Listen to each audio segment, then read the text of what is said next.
The Bad Batch official trailer has finally arrived and we need to break it down, so let's get straight into it.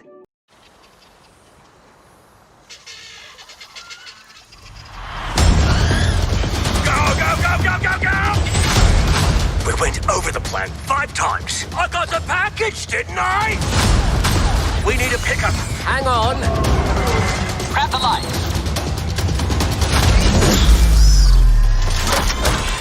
We begin the trailer with a few scenes which were previously shown in the teaser released a few months earlier. We see the squad run from some massive crab monsters with Wrecker carrying a crate, possibly the mission objective. And judging by how much they're willing to show us, you can bet that what we see here is probably the opening to the first episode of the show. We also then get to see Omega in combat, and it's pretty clear that she is far more proficient than what we have seen before. It's pretty clear that in the time between the first season and this one, the crew must have been training her to fend for herself. This is the top team. The rogue clones on the run from the Empire, huh? Hello. How juicy. The Empire's growing stronger. We should be doing more. You want to really be free? Then pull off this heist, and you can have a future. We then get to see the squad hide from some lats flying overhead. These were of course used as troop carriers by the clones, so these transports could very well be carrying clones or stormtroopers who are hunting the Bad Batch. And if you pay close attention to their surroundings, you'll notice that there is a lot of rust and broken structures in the background, perhaps suggesting to us that wherever they're hiding is probably a scrapyard of some sort. We are then introduced to a completely new character by the name of Genoa, and she specifically describes the Bad Batch as the top team, indicating that the Bad Batch have been on a few successful missions between season 1 and now, and their numerous successes have garnered quite a bit of fame. It's not clear as to who this Genoa character is, but it's safe to say that she's probably just there to hire them for a job, and it remains unclear as to how important she is. Given that the Bad Batch Season 1 often did feature one story per episode, she could very well be only relevant to that one specific episode.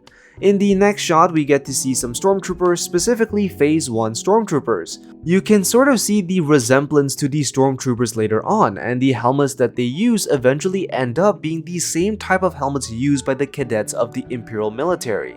In the middle of all of them, we get to see none other than Vice Admiral Rampart, the primary antagonist to the Bad Batch.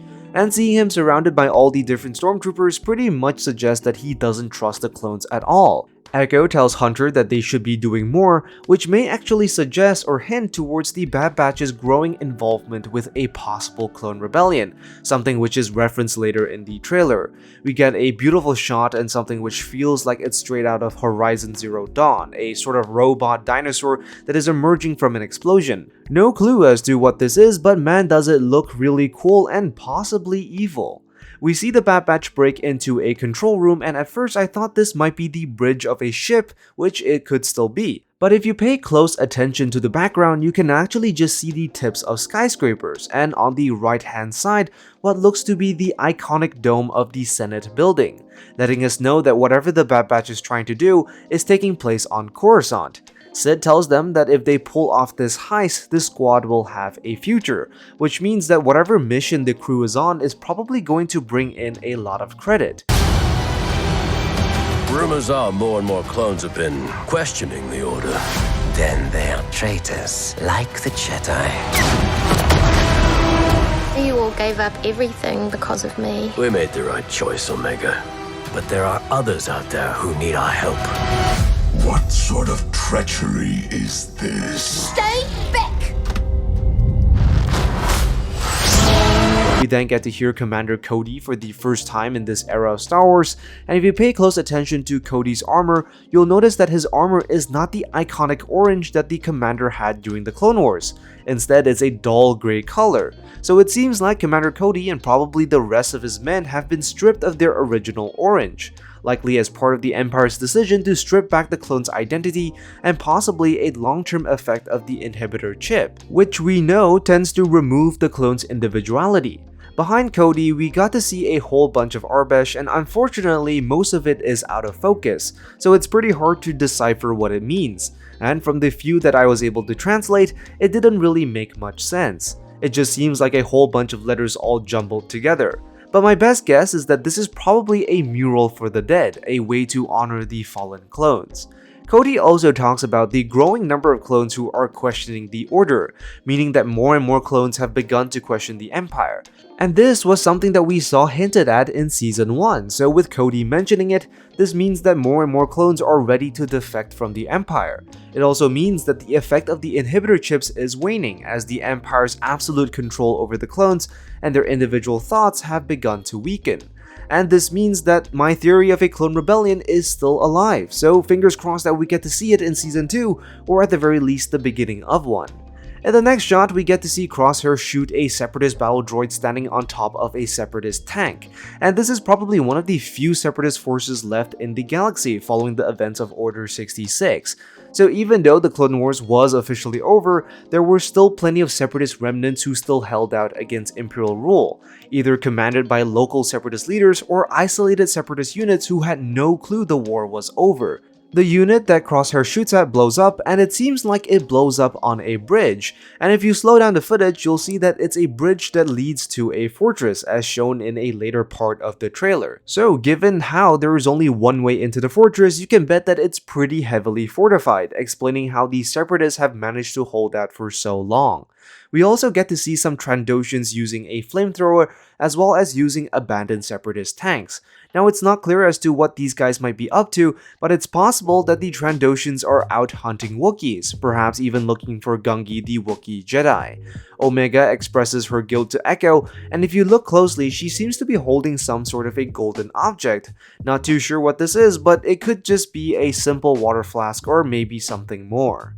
We then get to see a gang of droids confront the squad, with the droid being led by someone called the Axis Leader. And these droids are the same model of droids as L337 from Solo, the sentient droid who eventually became a part of the Millennium Falcon. And judging by how things are portrayed, these droids look to be a criminal group made up of sentient droids, and it also appears as though they are looking for Gungi. The Axis Leader questions the Bad Batch on what sort of treachery this is, which tells us that they must have hired the squad to hunt down Gungi. But when the Bad Batch realized that Gungi was a Jedi, they must have decided to change their minds. Gungi retrieves his iconic lightsaber, the very same one he made during the Clone Wars with Master Hu Yang.